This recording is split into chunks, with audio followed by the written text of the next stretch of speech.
بسم اللہ الرحمن الرحیم۔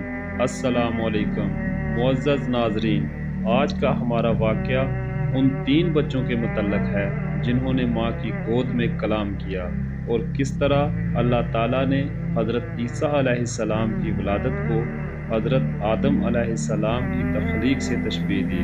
اللہ تعالیٰ قرآن مجید میں ارشاد فرماتا ہے، اے ایمان والو، صبر اور نماز سے مدد چاہو، بے شک اللہ صابروں کے ساتھ ہے۔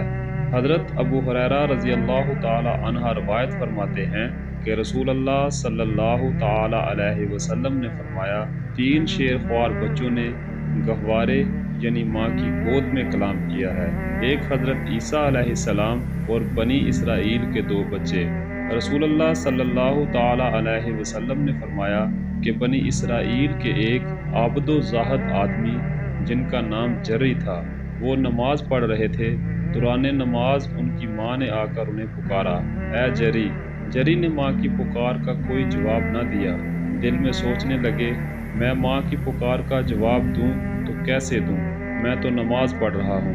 ایک مرتبہ پھر ان کی ماں آئی اور اب انہوں نے کہا، یا اللہ، جری کو اس وقت تک موت نہ دینا جب تک وہ کسی فاحشہ و بد کردار عورت کو نہ دیکھ لے۔ چنانچہ ایک دن جری اپنی عبادت گاہ میں تھے، ایک فاحشہ عورت آئی اور بدکرداری کرنے کی دعوت دی، لیکن آپ نے انکار کر دیا۔ وہ ایک چرواہے کے پاس چلی گئی اور خود کو اس کے حوالے کر دیا۔ پھر اس نے ایک بچے کو جنم دیا اور اس بچے کو حضرت جری سے منسوب کر دیا۔ لوگوں کو جب یہ بات معلوم ہوئی تو وہ حضرت جری کے پاس آئے، خوب برا بھلا کہا اور ان کا عبادت خانہ توڑ کر انہیں باہر نکال دیا۔ حضرت جری نے وضو کیا، نماز پڑھی، پھر نماز سے فارغ ہونے کے بعد اس بچے کے پاس آئے اور پوچھا، اے بچے، تیرا باپ کون ہے؟ بچہ بول پڑا، فلاں چرواہا میرا باپ ہے۔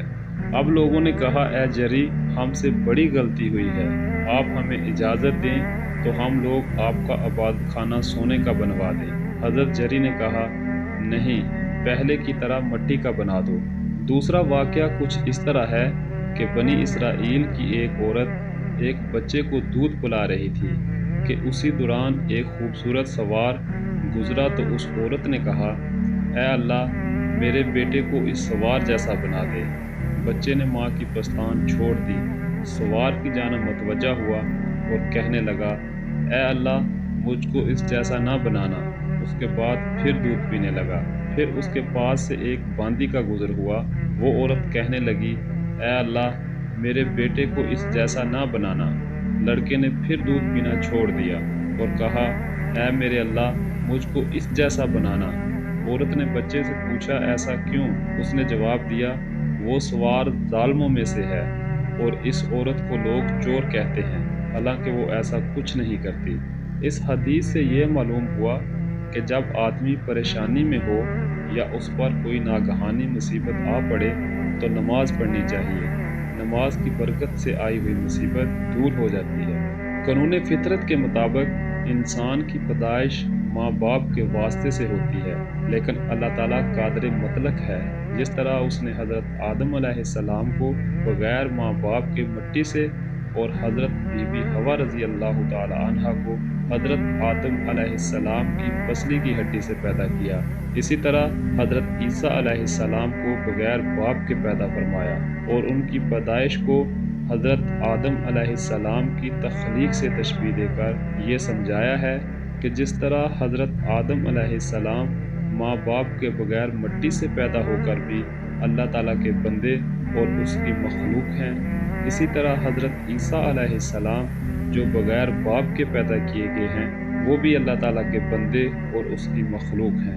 چنانچہ ارشاد باری تعالیٰ ہے، عیسیٰ کی کہاوت اللہ کے نزدیک آدم کی طرح ہے، اسے مٹی سے بنایا پھر فرمایا ہو جا، فوراً ہو جاتا ہے۔ اگر آپ کو ہماری یہ ویڈیو پسند آئی ہو تو اس ویڈیو کو لائک، شیئر اینڈ کومنٹ ضرور کریں تاکہ اس طرح کی مزید ویڈیوز آپ تک پہنچ سکیں۔ شکریہ۔